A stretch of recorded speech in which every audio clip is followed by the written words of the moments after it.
नमस्कार, आप देख रहे हैं के न्यूज और मैं हूं आपके साथ विशाल। आप सबका स्वागत है हमारे खास शो आईपीएल 2020 अपरकट में।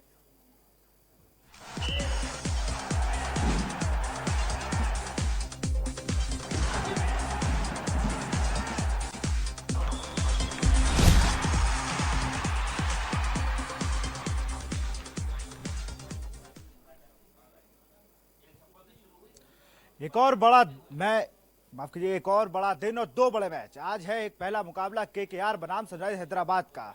यहाँ पे मिष्टी दही बनाम हैदराबादी बिरयानी का आज मुकाबला है। देखना होगा कि आज मैच जीतता कौन है, क्योंकि हैदराबाद टीम और बात करूं मैं केकेआर टीम की, जो दोनों टीमों में मिडिल ऑर्डर की जो समस्या है वो लगातार बरकरार है। कहीं पे एन मॉर्गन को पहला मैच अपना आईपीएल में कैप्टनसी एज अ कैप्टन खेल रहे थे और उनको हार से तोहफा दिया है। अमूमन ऐसे कप्तानों के साथ होता तो नहीं है, लेकिन केकेआर की टीम ने उन्हें हार से ये तोहफा दिया था। उस हार को भुलाकर कहीं ना कहीं एन मॉर्गन जो फॉर्म में वो रहे इंग्लैंड ऑस्ट्रेलिया सीरीज में या वर्ल्ड कप में, उस को वापस लाना चाहेंगे। एक बार अब बात कर लूँ हैदराबाद की, तो कहीं ना कहीं दोनों ओपनर्स पे टीम कुछ ज्यादा ही निर्भर है।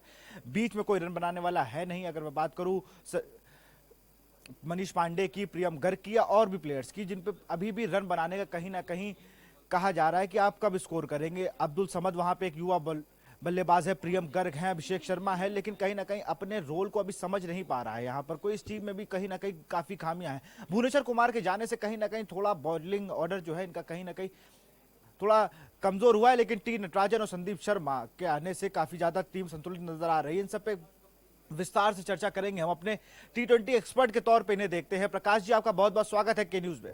Thank you. प्रकाश जी, सीधे बात करते जरा कल के मैच की। कल जिस तरह से धोनी के जो फैसले हुए वो बिल्कुल उलट हुए। आखिरी ओवर जडेजा से कराना और मैच हार जाना।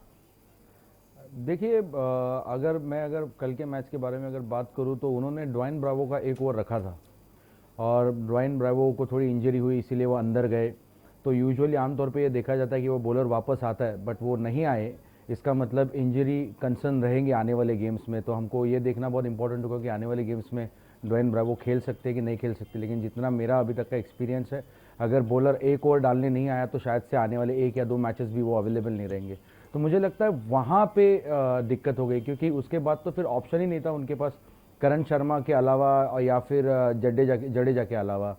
और फिर कोई भी अगर कप्तान होता तो डेफिनेटली जडेजा के साथ ही जाता, क्योंकि एक्सपीरियंस प्लेयर है, T20 स्पेशलिस्ट भी है।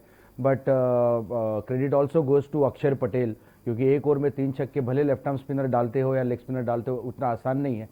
तो आई थिंक डिसीजन धोनी का गलत जाने से भी मुझे यह है कि राइट टाइम पे ड्वाइन ब्रावो इंजर्ड हो गए, जब टीम को जरूरत थी वो उनके अगेंस्ट में गया कल। और ऐसी कोई नई बात नहीं है जब धोनी ने ऐसे फैसले लेके सबको चौंका दिया हो। ऐसा अमूमन धोनी करते आए हैं। वो मैं बात अगर करूं आपकी T20 वर्ल्ड कप 2007 के फाइनल की जोगिंदर शर्मा से कराना, सुदीप त्यागी से उन्होंने कई बार जब वो चेन्नई सुपर किंग्स से खेलते थे तो उन्हें भी काफी मैचों में जोगिंदर शर्मा को उन्होंने कंटिन्यू लास्ट डेथ ओवर का बॉलर बनाया। तो जडेजा पे काफी ज्यादा भरोसा था उन्हें, इसलिए उन्होंने उनसे आखिरी ओवर का कराया था।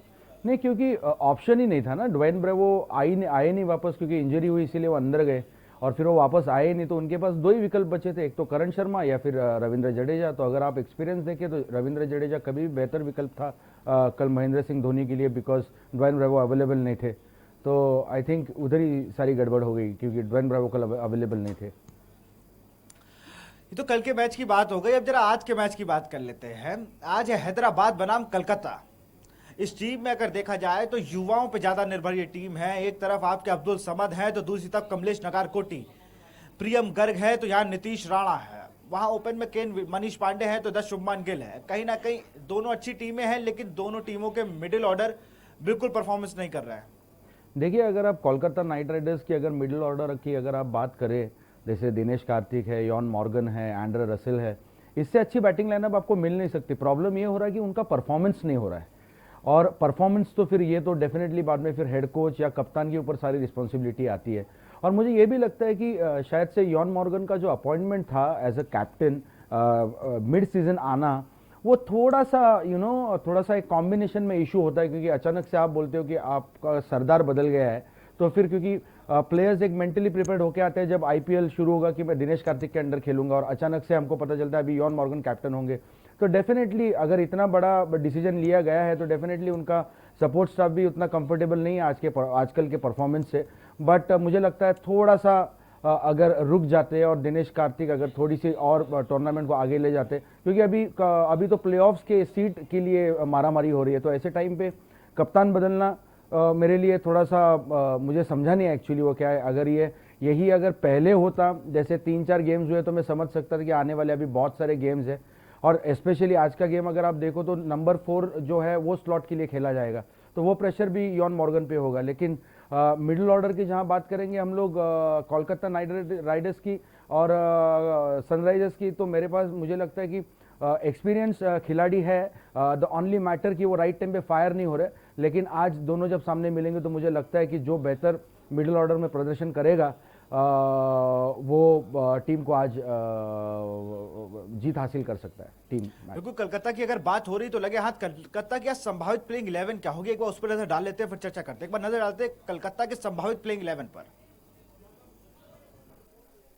कोलकाता नाइट राइडर्स का संभावित playing 11: Rahul Tripathi, Shubman Gill, Nitish Rana, Eoin Morgan, Dinesh Karthik कप्तान और wicketkeeper, Andre Russell, Chris Green, Varun Chakravarthy, Prasidh Krishna, Pat Cummins, Kamlesh नगारकोटी।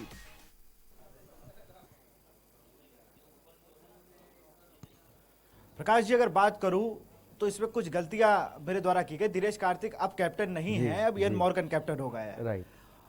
तो ये कहीं ना कहीं दिनेश कार्तिक का मोह मुझसे छूटा नहीं, और मैंने 7 मैचों बाद मैं आज भी नहीं कैप्टन देख रहा हूँ केकेआर का। अच्छा, नहीं देखिए, अभी जैसे ऑफिशियली अनाउंस हुआ है कि ion Morgan will be leading the side of Kolkata night Riders, तो ये तो डिसीजन अभी बैकआउट नहीं हो सकता है। तो डेफिनेटली आज के आफ्टरनून के गेम में इयॉन मॉर्गन ही लीड करेंगे, क्योंकि ऐसे कोई असर नहीं लग रहे। लेकिन जैसे आपने प्लेइंग 11 देखा, मुझे क्रिस ग्रीन के जगह मैं देखना चाहूँगा लॉकी फर्गसन को। Lockie Ferguson can be a very good option at this point of time in place of Chris Green. बिल्कुल, टीम पे भी अगर मैं बात करूं तो यहाँ कमलेश नगारकोटी को फिर से एंट्री मिल सकती है। अगर शिव मावी ने कुछ खास अच्छी बॉलिंग की है पिछले मैच की अगर मैं बात करूं कि क्विंटन डिकॉक के वो 2 छक्के हटा दे उनके ओवर से, तो उन्होंने काफी कम रन दिए हैं। नहीं, वो कमलेश नगरकोटी और शिवम मवी जो है वो कोलकाता नाइट राइडर्स की मेरे ख्याल से ये आईपीएल की फाइंड है। तो शिवम मवी और Kamlesh Nagarkoti same experience share करते हैं, सेम पेस से गेंदबाजी करते हैं, सेम उम्र के हैं। तो मुझे लगता है जो बेहतर परफॉर्मेंस जिन्होंने लास्ट मैच किया रहेगा, फिर वो शिवम मवी हो या फिर नागरकोटी हो, फिर उन्हीं की वो जगह बनती है। एक चीज और है, आप कुलदीप यादव को इस टूर्नामेंट में ज्यादा मैचेस मिले नहीं है, कुलदीप यादव टीम में है नहीं, उनकी जगह मिस्ट्री बॉलर वरुण चक्रवर्ती खेल रहा है। कहीं ना कहीं कुलदीप यादव को ये टीम मिस कर रही है। देखिए, 2 चीज़ मुझे लगता है कोलकाता नाइट राइडर्स को दो प्लेयर्स पे रियली गौर करना चाहिए।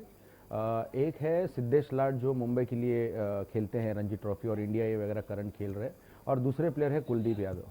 क्योंकि देखिए, कुलदीप यादव एक ऐसा प्लेयर है जो एक नॉर्मल कोई भी सेटअप में बैठता है, और अगर गेम्स अगर हो रहे जैसे इंडिया में हो रहे या बांग्लादेश में हो रहे या फिर दुबई में हो रहे, तो उनके लिए तो आइडल विकेट्स है। क्योंकि लास्ट मैच जब वो खेले थे तभी हम लोग ने देखा था कि उन्होंने 16वीं ओवर डाली थी, और 16 और 18वां ओवर डालने के बाद भी उन्होंने सिर्फ 10 रन दिए थे। तो वरुण चक्रवर्ती को लाया उन्होंने, फिर कहते हैं ना कि एक मौका मिला और वरुण चक्रवर्ती को, और वो उसके ऊपर खड़े उतरे। तो अभी तो मुझे नहीं लगता है उनकी साइड में जगह बन पाएगी, क्योंकि वरुण चक्रवर्ती ऑलरेडी अच्छा कर रहे केकेआर के लिए। बट एट फर्स्ट प्लेस मुझे लगता है Kuldeep Yadav would have been a great option, no doubt about it, क्योंकि इंटरनेशनल एक्सपीरियंस है, all over the world cricket खेले हुए हैं, आईसीसी टूर्नामेंट्स में भी बहुत अच्छा परफॉर्मेंस किया है। बट कहते हैं ना कि अगर वो मौका किसी और को गया और अगर उसने परफॉर्म किया है जैसे वरुण चक्रवर्ती ने किया, तो मुझे लगता है अभी तो कुलदीप यादव की जगह नहीं बनती। कुलदीप यादव की बात अगर कर रहे हैं, दिनेश कार्तिक की अगर हम बात करें, दिनेश कार्तिक से कैप्टनसी हटी है और उसके बाद उन्होंने लगातार अच्छा, अगर पिछले मैच की बात करूं तो अच्छे शॉट खेले, अच्छा परफॉर्म कर रहे हैं। देखिए, दिनेश कार्तिक लास्ट मैच में भी पैडल स्वीप मारने गए, जबकि जस्ट पहले बॉल पे विकेट गई थी ऑलरेडी। तो वो एक रिस्पॉन्सिबल प्लेयर का स्ट्रोक नहीं था, लीव असाइड कैप्टनसी। तो जो लय में वो ऑलवेज दिखते हैं, वो लय में अभी तक दिखे नहीं है। सब्जेक्ट टू एक इनिंग उन्होंने खेली थी, हाफ सेंचुरी उन्होंने करी थी कुछ 25-27 बॉल में। तो वो मुझे उतने जैसे रेगुलरली हमको दिखते हैं वैसे नहीं है, लग नहीं रहे वो। लेकिन आने वाले टाइम पे वो कहते हैं ना कि एक नॉक प्लेयर को अच्छा कॉन्फिडेंस दे देता है, तो क्या पता आज की दोपहर शायद से उनके नाम हो।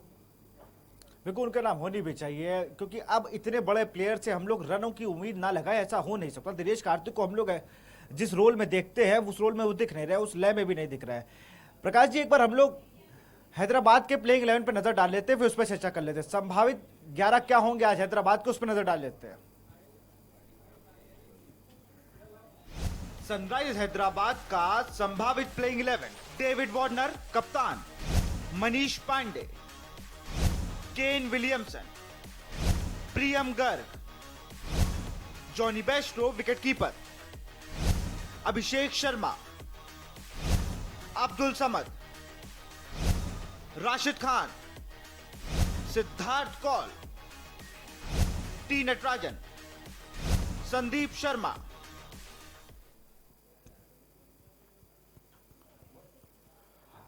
इस टीम में मैं देखूं एज